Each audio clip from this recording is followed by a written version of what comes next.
ॐ अज्ञानतिमिरान्धस्य ज्ञानञ्जनशलाकया चक्षुरुन्मिलितं येन तस्मै श्रीगुरुवे नमः। हरे कृष्ण।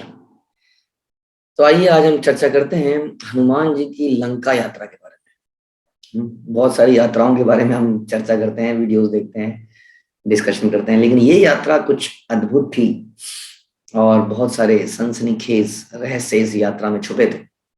तो सर्वप्रथम जब हनुमान जी को बताया जाता है कि यू आर द पर्सन, आपको जाना होगा इस अद्भुत कार्य के लिए, जैसा कि पहले आज तक किसी ने नहीं किया। आज तक लोगों ने छलांगे मारी हैं। हम ओलंपिक्स में देखते हैं, हाई जंप, लॉन्ग जंप के गेम होते हैं, लोग छलांगे मारते हैं। कितनी छलांगे मारेंगे, 10 मीटर, 20 मीटर, 30 मीटर या वटेवर, लेकिन एक पूरे समुद्र को लांग जाना, ऐसा कार्य किसी ने ना तो किया था, ना कोई आगे जाके करेगा। तो हनुमान जी जब इस कार्य के लिए तैयार होते हैं तो सबसे पहले वो प्रार्थना करते हैं, भगवान राम का ध्यान करते हैं, वायु, इंद्र, सूर्य, इनको भी प्रणाम करते हैं, और उसके बाद एक विशाल काय रूप धारण कर लेते हैं। इतना विशाल कि उसके आगे पर्वत भी छोटा सा लगने लगा। और वो महेंद्र पर्वत के ऊपर चढ़ गए और उसकी चोटी के ऊपर चढ़कर उन्होंने पर्वत को हाथों एवं पैरों से पकड़ लिया। जैसे कि अब वो उछलने वाले थे, तो उछलने के लिए उन्हें अपनी ग्रिप बड़ी स्ट्रांगली बनानी थी पर्वत के ऊपर। और पर्वत जो है उनके भार से चरमराने लगा। चटक चटक इधर से पेड़ पौधे सब टूटने लगे और पर्वत भी चरमराने लगा। हनुमान जी बिल्कुल रेडी थे अपनी एक अनोखी जंप मारने के लिए। उन्होंने मन को शांत किया, फिर से भगवान का ध्यान किया और सारी शक्ति को संचित किया और नीचे झुके, और नीचे झुक के बहुत नीचे दबाव डाल के एक ऊंची छलांग मार दी। और उनकी छलांग मारते ही पर्वत की चोटियां वहां से टूट गई। और उनके इतने दबाव के कारण बहुत सारी जल की धाराएं वहां से फूटने लगी और हनुमान जी एकदम आसमान में उड़ चुके थे। हनुमान जी अब बादलों के बीच में थे और बादलों के बीच में हनुमान जी बड़े सुंदर लगते थे। और ऐसा बताते हैं कि हनुमान जी की जो परछाई थी, जो समुद्र पे पड़ रही थी, वो 80 मील चौड़ी, 240 मील लंबी परछाई उनकी पड़ रही थी। इतना विशाल का ये शरीर, इतना तो नहीं, मतलब परछाई थोड़ी बड़ी हो जाती है, बट फिर भी इससे समझ में आता है कि कितना बड़ा शरीर उन्होंने बना लिया। तो बता रहे हैं कि रास्ते में वो अब चढ़ पड़े थे अपनी इस यात्रा को, यात्रा चालू हो गई थी छलांग की। अब रास्ते में आता है मैनाक पर्वत। अब मैनाक पर्वत के बारे में बताते हैं कि मैनाक पर्वत जो है, पहले इंद्र ने विशाल मैनाक पर्वत को सागर के मध्य में स्थापित कर दिया था, ताकि नीचे के लोगों से, अधोलोक से असुर लोग पृथ्वी पर ना आ पाए। ऐसा लगता है कि उस जगह पर वो जगह थी जहां से असुर आ सकते थे, तो उस जगह के ऊपर मैनाक पर्वत को रख दिया था। और मैनाक पर्वत जो है एक ऐसा पर्वत है जिसमें, पहले बताते हैं कि सारे पर्वतों में पंख थे, लेकिन एक समय पर ये बड़ा खतरे का विषय होगा कि पर्वत उड़ रहा है जी, उड़ते उड़ते कोई खराबी आ गई, थक गया, गिर गया, तो कितने लोग मरेंगे। तो बताते हैं कि इंद्र ने पर्वतों के पंख काट दिए, लेकिन मैनाक पर्वत के पंख संभव बचा लिए गए। तो अब सागर जो है नीचे देख रहे हैं हनुमान जी को ऊपर उड़ते हुए, कह रहे हैं मैं क्या सेवा करूं हनुमान की। तो उन्होंने मैनाक पर्वत को बोला कि आप ऊपर जाइए, आप तो उड़ सकते हैं, और जरा हनुमान जी को कुछ मदद कीजिए, उनको कुछ हेल्प कीजिए। तो मेनाक पर्वत एकदम से ऊपर को उठने लगा। अब हनुमान जी ने देखा ये क्या है, रास्ते में क्या आ गया। हनुमान जी किसी बीच में द्विघ्न नहीं चाहते थे, कोई रुकावट नहीं चाहते थे। उन्होंने अपनी छाती के प्रहार से पर्वत को नीचे कर दिया। अब पर्वत ने भी कोई ऐसा व्यक्ति नहीं देखा था कि कोई उन्हें धकेल दे अपने छाती के बल से। तो हनुमान जी, जो मैनाक ने हनुमान की पराक्रम की सराहना की और मनुष्य धारण किया, रूप धारण किया, और अपने ही शिखर पर खड़ा हो गया मैनाक पर्वत, और बोलते हैं हे पवन पुत्र, तुम मेरी चोटी पर थोड़ा विश्राम कर लो। इस तरीके से मैं भी भगवान राम की कुछ सेवा कर लूंगा। थोड़ी देर, तनिक देर विश्राम करो और फिर चल पड़ना। लेकिन हनुमान जी ने उत्तर दिया, देखिए मैं विश्राम नहीं कर सकता, मैं सारे बानर तट पर मेरा इंतजार कर रहे हैं, और हमने सबने वचन दिया है कि जब तक हम सीता को नहीं लाएंगे हम विश्राम नहीं करेंगे। कोई भी विश्राम नहीं कर रहा है तो मैं कैसे विश्राम कर सकता हूँ। तो इस प्रकार से हनुमान जी ने उनको बोला। लेकिन हनुमान जी क्योंकि बड़े ही दयालु हृदय के थे, हर किसी को किसी सेवा को स्वीकार करने की उनकी इच्छा थी, तो कुछ ऐसा उपाय ढूंढने लगे जिससे कि इसकी सेवा भी ले लें, और मेरे प्रभु के प्रति जो स्वामी भक्ति है, सेवा का भाव है, वो कम ना हो। तो वो क्या करते हैं, मैनाक पर्वत पर उड़ते उड़ते निकलते हैं और उसके ऊपर उसको, चोटी को टच करते हैं, स्पर्श करते हैं कि देखिए मैंने आपकी सेवा ले ली, ये मैंने टच किया, और वहीं से आगे उड़ान भरते हुए आगे चल पड़ते हैं।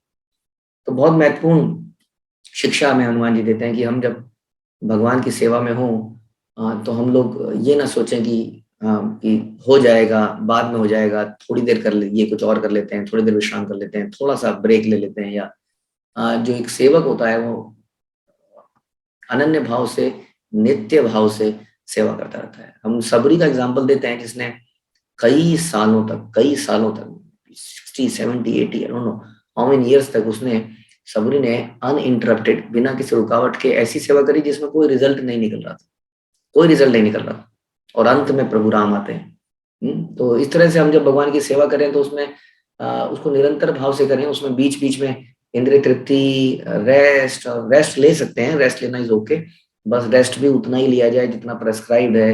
हाँ, ये ना हो कि थोड़ी देर सेवा करी फिर उसका मन उब गया, या बीच में कोई प्रलोभन आ गया, उस प्रलोभन के पीछे चले गए। तो मैनाक पर्वत प्रलोभन की तरह था, सांसारिक प्रलोभन जो हमें भक्ति करते हुए मिलते हैं, लेकिन हनुमान जी ने उन प्रलोभन को नमस्कार किया। ठीक वैसे ही जैसे हरिदास ठाकुर एक सुंदर स्त्री को मना भी नहीं करते हैं और हाँ भी नहीं करते हैं, और इस प्रकार से उसको कन्वर्ट कर देते हैं बड़े ही सौम्य भाव से। तो इस प्रकार से हनुमान जी आगे चल पड़ते हैं। इस बीच ऋषिगण, देवता और गंधर्व सब लोग कहते हैं कि हनुमान जी की हमें थोड़ी सी परीक्षा लेनी है, थोड़ा सा उनकी ग्लोरी को संसार में और स्थापित करना है। तो सुरसा के पास जाते हैं जो नागों की माता थी, और सुरसा से बोलते हैं देखिए आप एक राक्षसनी का रूप ले लीजिए और हनुमान जी की थोड़ी परीक्षा लीजिए, वो शीघ्र ही आपको पराजित कर देंगे अथवा निराश हो जाएंगे। देखते हैं, मुझे तो हमें लगता है कि संसार में उनकी ग्लोरी और स्थापित हो जाएगी। तो सुरसा जो है विशाल राक्षसनी का रूप बन के सागर के बीच में प्रकट हो जाती है, हनुमान जी को बोल देती है तुम आगे नहीं जा सकते, भगवान ब्रह्मा का मुझे वरदान है कि जो भी यहाँ से आएगा मैं उसको भोजन की तरह ग्रहण कर सकती हूँ, तुम्हें मेरे मुंह के अंदर आना पड़ेगा। हनुमान जी ने बताया कि देखिए मैं तो सेवा में निकला हूँ भगवान राम की, और सीता मैया को मुझे पता लगाना है, फिर बताना है, फिर वहां से रावण से छुटाना है, बहुत कार्य है। ऐसा करते हैं मैं ये सारे काम कर लूं, उसके बाद मैं प्रॉमिस करता हूँ कि मैं तुम्हारे मुख में जरूर प्रवेश करूंगा। सुरसा कहती है तुमने मुझे पागल समझ रखा है, ऐसा नहीं है, ब्रह्मा जी का वरदान है, मूर्ख, अभी के अभी मेरे मुंह में तुम्हें आना पड़ेगा। और सुरसा अपना मुंह खोल लेती है। हनुमान जी देखते हैं अच्छा ये ऐसे नहीं मानेगी, तो हनुमान जी अपना शरीर का विस्तार बड़ा कर लेते हैं।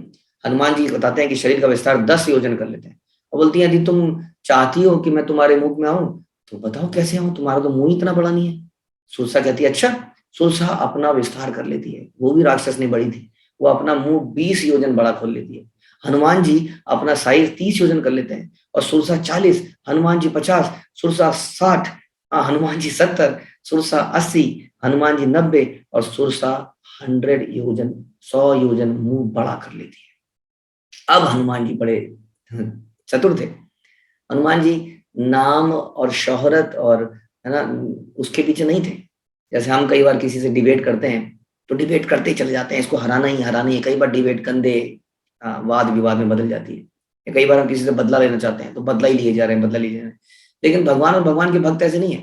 आपने देखा किस तरह से भगवान रण छोड़ के चले जाते हैं समय आने पर, उन्हें लगता है अब लड़ने की कोई जरूरत नहीं है, अब इसको तो मेरे सेवक ही मार देंगे। और इस प्रकार से भगवान अपने नाम, और इसलिए भगवान के अंदर जो 6 ऑपुलेंसेस हैं, ऐश्वर्य हैं, उनमें से एक ऐश्वर्य है कि भगवान के अंदर अनलिमिटेड त्याग की भावना है। उनको अपने नाम और शोहरत का भी कुछ नहीं है, इसलिए वो कुरुक्षेत्र में भी अस्त्र उठा लेते हैं अपने भक्त के लिए, बिना सोचे कि लोग क्या कहेंगे, तुमने तो प्रतिज्ञा ली थी। और इस तरह से जरासंध के सामने से लड़ते लड़ते बोलते हैं दैट्स इनफ नाउ, और चल पड़ते हैं। और यहाँ पर हनुमान जी भी ऐसे ही दक्षता दिखाते हैं कि सुरसा के इतने हरे बड़े शरीर के सामने वो और शरीर बड़ा नहीं करते हैं, वो बड़ी चालाकी से अपना साइज अंगूठे जितना कर लेते हैं, और सुरसा के मुंह के अंदर से जाके बाहर आ जाते हैं। अब इतना बड़ा 100 योजन मुंह जो है, जब खुलेगा और जब बंद होगा तो उसको थोड़ा समय लगेगा। इतनी देर में हनुमान जी अंदर से जाके बाहर आते हैं, बोलते हैं देखिए माते, मैंने आपके वचन को निभा लिया, मैं आपके मुंह के अंदर चला गया, अब मैं वापस भी आ गया हूँ, मुझे जाने दीजिए। सुरसा उनकी चतुराई से बड़ी प्रभावित होती है, बोलती है मैं तुम्हें वरदान देती हूँ, जाओ तुम्हारा सारा काम पूरा हो, बिल्कुल आगे अपने काम पे बढ़ो। तो हनुमान जी इस प्रकार की एक टेस्ट को पास करते हैं कि हम लोग कभी घमंड में अंधे ना हो जाएं। हमें ध्यान रखना चाहिए छोटा बनने में बड़ा फायदा है, कई बार छोटा बनने में बड़ा फायदा है, और झगड़ा करते करते अचानक से हनुमान जी सूझबूझ से छोटा बनते हैं और बन के निकल जाते हैं। हर जगह हमें लड़ने की आवश्यकता नहीं है। हाँ, जहां पर हमारा काम बिना लड़ाई के, क्योंकि उसमें समय एनर्जी वेस्ट होती है। हनुमान जी बड़ी सतर्कता से समय बर्बाद किए बिना आगे चल पड़ते हैं। हनुमान जी आकाश में उड़ते हुए आगे निकलते हैं और अचानक एक और राक्षसी जिसका नाम था सिंहिका, हाँ, आ जाती है। और हनुमान जी आगे नहीं बढ़ पा रहे हैं। देखते हैं तो क्या देखते हैं, उस सिंहिका ने हनुमान जी की परछाई को पकड़ लिया। उसके पास इतना शक्ति थी कि वो परछाई को पकड़ सकती थी। अब संकट आ गया, अब क्या किया जाए। तो यहाँ पर एक अलग ही समस्या थी। ये राक्षसनी बिल्कुल डिफरेंट काइंड ऑफ थी। इसके सामने छोटा बनना पॉसिबल नहीं हो पा रहा था, विनती करना पॉसिबल नहीं हो पा रहा था, बिल्कुल खाने पे तुली थी। तो हनुमान जी क्या करते हैं, सुरसा सॉरी सिमिका सिमिका को खाने के लिए मुंह खोलती है। हनुमान जी उसके मुंह के अंदर घुस जाते हैं, अपना शरीर थोड़ा छोटा करते हैं और अंदर घुस के यहाँ से उसके हृदय में के एरिया में उतरते हैं और हृदय को अपने हाथों से फाड़ देते हैं। हाँ, और इस प्रकार सिमिका का वध हो जाता है और उसके मुंह से बाहर निकल जाता है। इस प्रकार यहाँ पर हनुमान जी अपनी शक्ति और पराक्रम भी दिखाते हैं। तो कहीं पर शक्ति दिखाने की जरूरत पड़ती है, कहीं पर छोटा बन जाना पड़ जाता है। एक सूझबूझ वाला व्यक्ति प्रभु के आशीर्वाद से, भगवान के आशीर्वाद से ऐसा कर पाता है। हनुमान जी ने ऐसा किया और जैसे ही सिंहिका मरी तो सिद्ध चारण विद्याधर जो हनुमान जी की इस यात्रा को देख रहे थे, आसमान से सब देख रहे थे अद्भुत यात्रा को, सब बड़े प्रसन्न हो गए, सब बड़े हनुमान जी का गुणगान करने लगे। अब हनुमान जी काफी दूर आ गए थे, अब लंका दिखाई देने लगी थी। हनुमान जी ने सोचा कि राक्षस उसे पहचान लेंगे। अब बड़े सूझबूझ का समय है, हर जगह बेमतलब में लड़ने की जगह नहीं है, जैसा हनुमान जी ने पहले भी दिखाया। तो उन्होंने कहा मुझे थोड़ा सूझबूझ करना है, क्योंकि सीता माँ के प्राण को भी रक्षा करना बड़ा जरूरी है। कहीं ऐसा ना हो कि सीता माँ के प्राण ही चले जाएं। तो उन्होंने क्या किया, अपना आकार फिर से छोटा कर लिया। हाँ, और त्रिकूट पर्वत के विषम दर्रे में जाके, दर्रा होता है जैसे कि आप यहाँ देख रहे हैं आपके इस साइड में, कि इस प्रकार से हनुमान जी एक कोने में कहीं बैठकर लंका को देख रहे हैं और ऑब्जर्व कर रहे हैं कि क्या क्या मुझे करना है। हाँ, तो त्रिकूट पर्वत के शिखर पर वो कोने पर बैठ गए और एक छोटे से दर्रे में, एक जगह होती है गुफा जैसी, उसमें बैठ गए और मुआयना करने लगे जगह के बारे में। तो 100 यानी कि 100 योजन की छलांग लगाने के बाद हनुमान जी के अंदर बिल्कुल भी थकान नहीं थी। हाँ, और ऊपर की ओर देखने पर उन्होंने आश्चर्यजनक नगरी लंका को देखा, जो चारों ओर से कमल पुष्पों से परिपूर्ण गहरी घाटियों से घिरी थी। ये सब उन्होंने त्रिकूट पर्वत के शिखर पर से देखा। हाँ, नगर ऊंची स्वर्ण दीवारों से बना हुआ था और भयंकर राक्षसों का वहां पर पहरा था। और उन्होंने कैसे कैसे हथियार पकड़ रखे थे और वो राक्षस इच्छा अनुसार कोई भी रूप धारण कर सकते थे। तो आइए हम चलते हैं लंका में। रामायण की कथा बड़ी रोचक है, जहाँ हनुमान जी अपने चरित्र से एक नई शिक्षाएं हमें देंगे कि किस प्रकार से अपने स्वामी के लिए हम कितने बड़े बड़े रिस्क लेने को तैयार हो जाते हैं और अपना सर्वस्व त्यागने को तैयार होते हैं। तो इस कथा में हम देखेंगे कि हनुमान जी लंका में एंटर करेंगे और बड़े जोखिमों को एंटर करते हुए को सहन करते हुए वो सीता को ढूंढने का प्रयास करेंगे। और अल्टीमेटली सीता के ना मिलने पर उन्हें ऐसा लगेगा मेरा जीना बेकार है और मैं अपने प्राण ही त्याग दूं। तो ये स्वामी भक्त हनुमान की कथा हम सुनते हैं। तो हनुमान जी लंका जी में पहुंचते हैं। हाँ, लंका पहुंचते हैं तो लंका को जब हनुमान देखते हैं तो उन्हें लगता है ये लंका अजय है। मतलब अजय का मतलब होता है it can not be one, हम इसको जीता ना जा सके, वो है अजय। तो नगरी अजय प्रतीत होती है। चारों तरफ सैनिक ही सैनिक हैं, बड़े बड़े किले हैं, ऊंची ऊंची मंजिलें हैं, एक जबरदस्त सेना है, बड़े बड़े राक्षस हैं। तो लेकिन वो फिर सोचते हैं, एक बार को कंफ्यूज जाते हैं लंका की ऑपुलेंस को देख कर। हनुमान जी एकदम से उससे अट्रैक्ट हो जाते हैं। इतनी जबरदस्त ऑपुलेंट सिटी थी लंका, सोने की लंका जिसको हम कहते हैं। लेकिन तभी उन्हें अपना कर्तव्य ध्यान आता है और वो कहते हैं मेरा कर्तव्य है सीता को ढूंढना, कि सीता है और अभी भी है या नहीं है, तो कहाँ पर है, कितनी सुरक्षित है। हाँ, तो ये सब मेरा जानकारी, तो मैं एक मिशन के लिए आया हूँ। तो हनुमान जी दिखाते हैं कि कैसे हमें ऑपुलेंस देखकर, बहुत ही भव्यता को देखकर उससे अट्रैक्ट होकर अपने उद्देश्य को नहीं खोना है। तो हनुमान जी अपने उद्देश्य को फिर से फोकस करते हैं और सीता को ढूंढने के लिए अब नई युक्ति लगाते हैं। तो सोचते हैं इस लंका में मैं एंटर कैसे करूं, इतनी सुरक्षा, इतना जबरदस्त बिल्डिंग, इसमें इस रूप में तो मैं एंटर नहीं कर पाऊंगा, बड़ा बवाल हो जाएगा। तो मुझे किसी सूक्ष्म रूप में महल में एंटर करना चाहिए ताकि मुझे कोई देख ना पाए। तो धीरे धीरे अंधेरा होने लगता है और हनुमान जी छोटा सा रूप ले लेते हैं, एक बिल्ली जैसा, जैसे बंदर नॉर्मल छोटे बंदर होते हैं, ऐसा छोटा सा बंदर बनकर ऊंची दीवार में चढ़कर कूद कर लंका में प्रवेश कर जाते हैं। और इतने छोटे होते हैं कि उन्हें कोई इग्नोर, ज्यादा ध्यान नहीं दे पाता।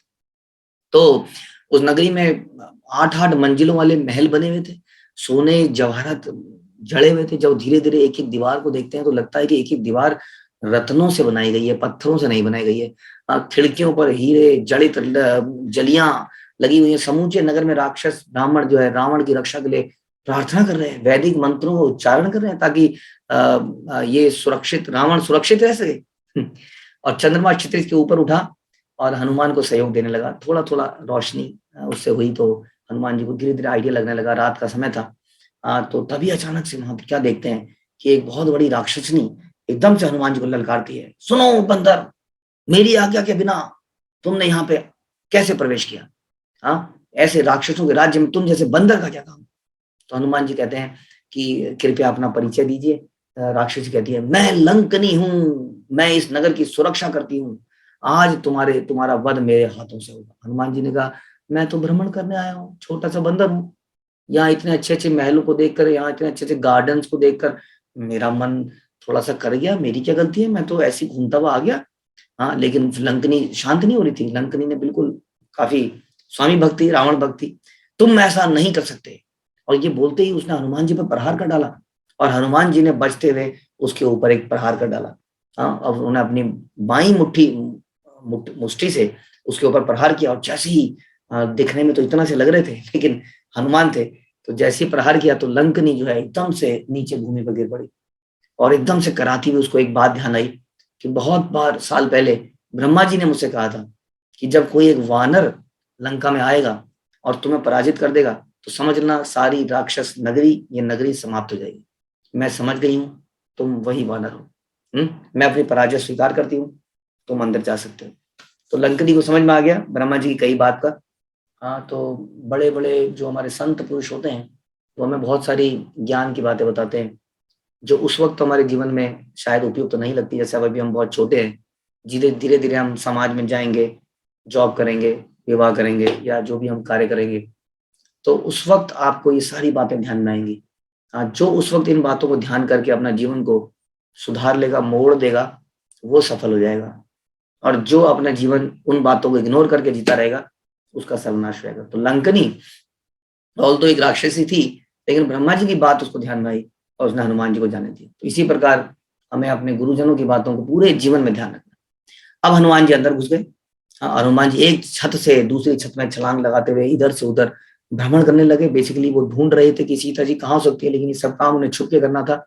तो उन्होंने कई सारे गुप्तचरों को देखा, महल की सुरक्षा को देखा। वहां पे उन्होंने देखा लगभग 1 लाख राक्षसों की सेना तैनात थी। लेकिन सीता का कहीं कोई चिन्ह नहीं मिल रहा था। रावण जी थोड़े से निराश भी होने लगे कि क्या सीता है, ऐसा तो नहीं है, सीता मर गई हैं, चली गई हैं। तो अनेक आश्चर्यजनक वैभव युक्त भवनों में बड़े अनेक अलग अलग बिल्डिंगें अंदर बनी हुई थी, रंग बिरंगी। तो अल्टीमेटली वो रावण के महल में पहुंचे।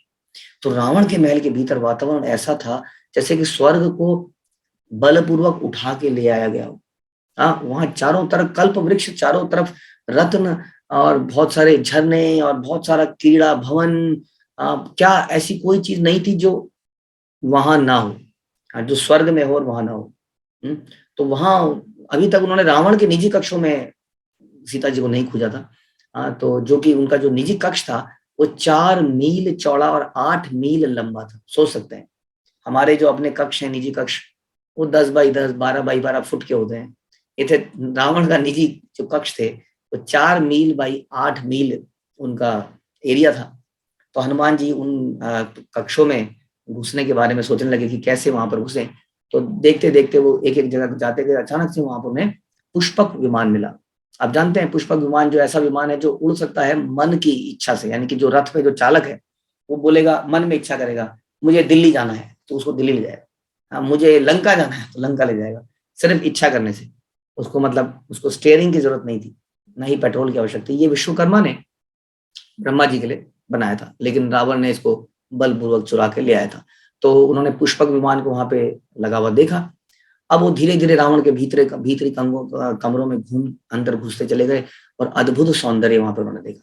बड़ा मुश्किल समय था रावण के हनुमान जी के लिए, क्योंकि वो एक ब्रह्मचारी थे। उन्होंने कभी स्त्रियों की तरफ देखा भी नहीं था और यहाँ पर वो कुछ और ही दृश्य देखने लगे थे। तो रावण के भीतरी कक्षों को भलीभांति देखने के विचार से हनुमान जी कूद कर पुष्पक विमान पर आ गए और फिर उन्होंने वहां से भव्य कक्ष को देखा जिसका फर्श मणि वाला था और जिस पर मोती, हीरे एवं स्वर्ण जड़े हुए थे। तो वो एक कक्ष, आश्चर्यजनक कक्ष की प्रत्येक वस्तु 5 इंद्रियों को तुष्ट कर रही थी। मतलब वो जगह ऐसी थी कि वहां पर हर चीज को तुष्ट, यानी कि आंखों की तुष्टि के लिए बड़े सुंदर चित्र थे, बहुत सुंदर स्तंभ और मणि थे। नाक की सुगंध के लिए वहां चारों तरफ कुछ कुछ खुशबूदार वस्तुएं लगाई गई थी।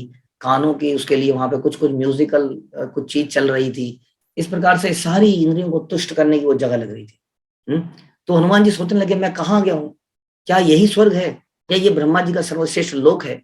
हाँ, तो अगेन हनुमान जी इस ऑपुलेंस को देख के एक सेकंड के लिए थोड़ा सा हिल गए और उन्होंने अंदर देखा कि सहस्त्रों सुंदर स्त्रियां रंगीन रंगीन कपड़े पहनकर हाँ वहां पर आराम कर रही हैं, सो रही हैं। आधी रात का समय हो चुका है। कई मदिरा पीकर एकदम जहां लेट बैठी है वहीं के वहीं सो गई है।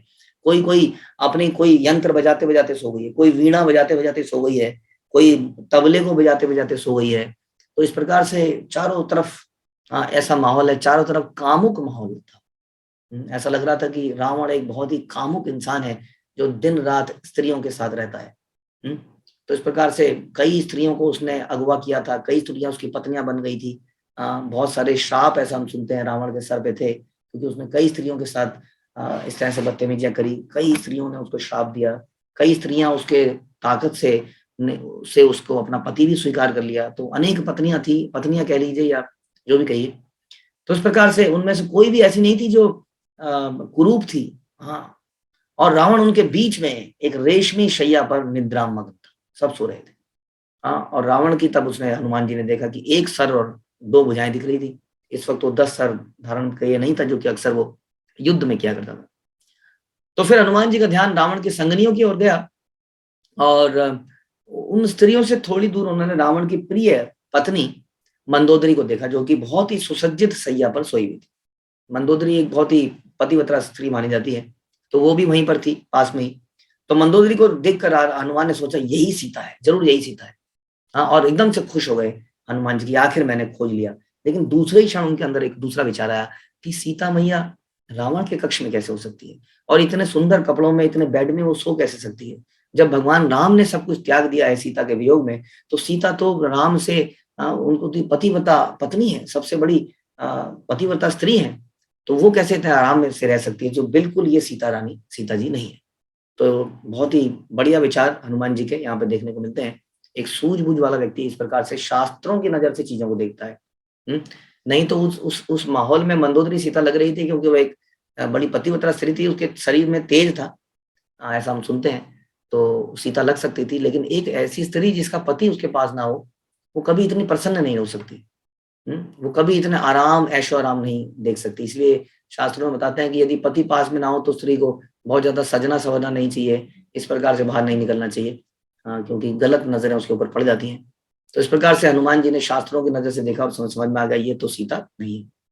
तो सीता की खोज करते हुए हनुमान को इन सभी स्त्रियों को निकट से देखना पड़ा, और हनुमान जी के मन में एक संदेह आने लगा कि अन्यों की पत्नियों पर इस तरह रात को इस दशा में दृष्टि डालने से मैंने जरूर पाप किया है। मेरी क्या गति होगी, मुझे क्या पाप लगेगा। हनुमान जी थोड़ी देर के लिए चिंतित हो गए। फिर से हनुमान जी ने शास्त्रों पर नजर डाली और उन्होंने देखा कि कोई पाप या पुण्य होता है हमारे इरादों के आधार पर, कि हमारा प्रयोजन क्या है। यदि हमारा प्रयोजन इंद्रिय तृप्ति है, हाँ, तो अवश्य ही ये पाप है। लेकिन यदि हमारा इंद्रिय तृप्ति भगवान की सेवा है तो ये पाप नहीं है। जिस प्रकार से किसी व्यक्ति जैसे अर्जुन ने वध किया कुरुक्षेत्र में, वो पाप नहीं था, क्योंकि उसकी इच्छा भगवान की सेवा करनी थी। लेकिन कोई साधारण व्यक्ति जब किसी व्यक्ति को मार देता है, हाँ, बिना भगवान की इच्छा के, जैसे अर्जुन को मिली, तो अवश्य ही पाप है। इस प्रकार किसी स्त्री को इस नजर से देखना कि उसको भोगा जाए, ये अवश्य ही पाप है। हाँ, लेकिन एक स्त्री को जब हम, वो तो निरीक्षण कर रहा था कि कहा ये सीता मैया है, ये सीता मैया है, इसलिए उन्होंने ऐसा किया। तो अल्टीमेटली उन्होंने अपने आप को संभाला कि मैं ये अपने प्रभु राम के लिए कर रहा हूँ, इसलिए मुझे निराश नहीं होना है। तो ये नहीं सोचना है मैं तो ब्रह्मचारी हूँ, मैं ये काम नहीं करूंगा। हम ब्रह्मचारी भी भगवान की प्रसन्नता के लिए बनते हैं, हम गृहस्थ भी भगवान की प्रसन्नता के लिए बनते हैं। इसलिए किसी कार्य को करने से पहले हमें यही सोचना है, क्या ये कार्य भगवान की प्रसन्नता के लिए है, और गुरु द्वारा आदेश दिया गया है। हनुमान जी, गुरु उनके भी यहाँ पर भगवान राम ही थे, और वही भगवान के लिए वो कार्य भी कर रहे थे। तो इस प्रकार ये उचित कार्य था। हनुमान जी आगे बढ़ते हैं।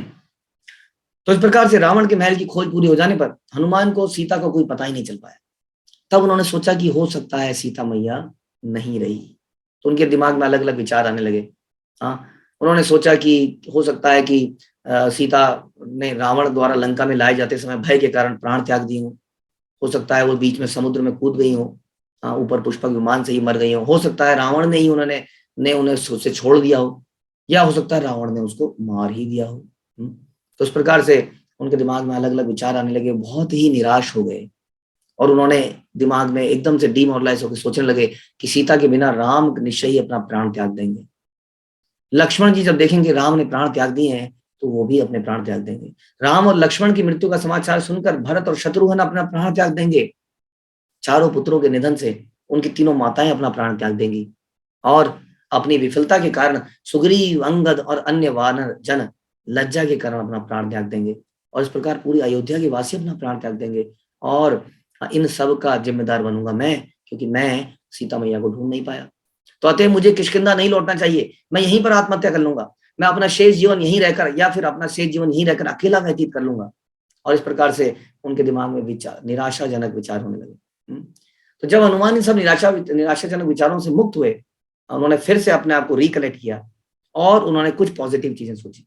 उन्होंने कहा हो सकता है मैं रावण का वध कर दूं अथवा उसे पकड़कर राम जी के पास ले जाऊं ताकि वो मानव बलि के रूप में उसे भगवान शिव को अर्पित कर दे।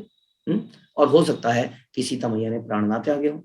तो इस प्रकार से हनुमान जी दिखाते हैं कि कैसे इतनी ऐसी विकट स्थितियों में आदमी को अपना धैर्य बना के रखना चाहिए।